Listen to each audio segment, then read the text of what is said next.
All 41 Senate Republicans are united in their opposition to the pending regulatory reform bill. But does the SEC's investigation of Goldman Sachs change anything? Here to answer that question, Senator Erin, Republican from Utah, senior member of the Senate Finance Committee. Great to have you with us again, Senator Hatch. Our survey here on CNBC was pretty overwhelming. More than two-thirds of our viewers said they are now more in favor of financial reform now than they were before the Goldman headlines. And by the way, our basic audience is not a huge pro-regulatory group of individuals. Does that change your mind about whether to support this bill? Well, we clearly need regulatory reform, and I think Republicans would like to see a bipartisan bill that we can support.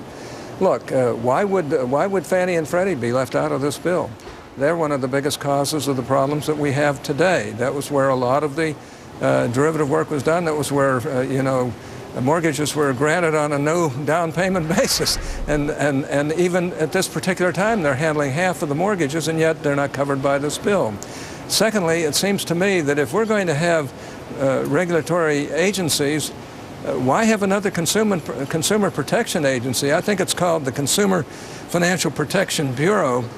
And frankly, we've got all these other agencies that if they're not doing their job, we ought to figure out what they need to do their job, and we ought to make sure that they have the legislative backing to be able to do their job. Look, we've got the controller of the currency, we got FDIC, we got the Federal Reserve, we even have the Federal Trade Commission looking after consumer interests, and all of those are more concerned with safety and soundness than this new consumer agency would be. We're just adding another agency that really isn't going to do that much. And you know what I'm worried about? What? We have thousands and thousands of small financial institutions that do a good job every day. We're not part of the problem. And literally, they're going to get socked with all kinds of extra charges that either they pass on to consumers or they're going to have to go out of business. Now, I don't want to see that happen. So I hope we look at these things very carefully. It is clear, though, isn't it, that no matter how you go about it, it could mean higher borrowing costs for consumers, right? A fee on banks would hypothetically be passed through to consumers.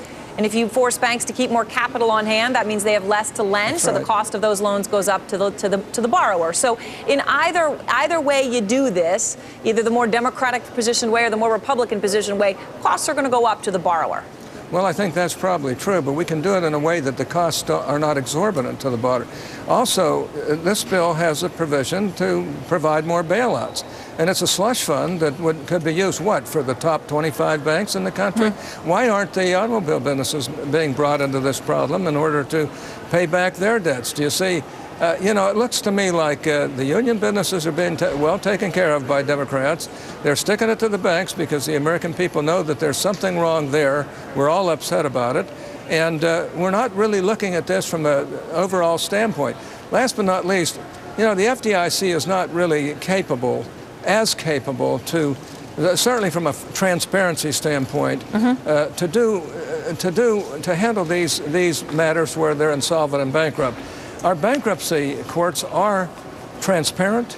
They know how to handle these matters, and I really believe that's who ought to be handling it. And these are just some of the problems that we find with this bill that could be solved readily, would work better, would cost less money, would be less burdensome to small business and small bankers that aren't part of the problem, and in the end would work like we'd like our free enterprise system to work. Well, Senator Hatch, thank you very much, as always, for your time. Nice to be with you.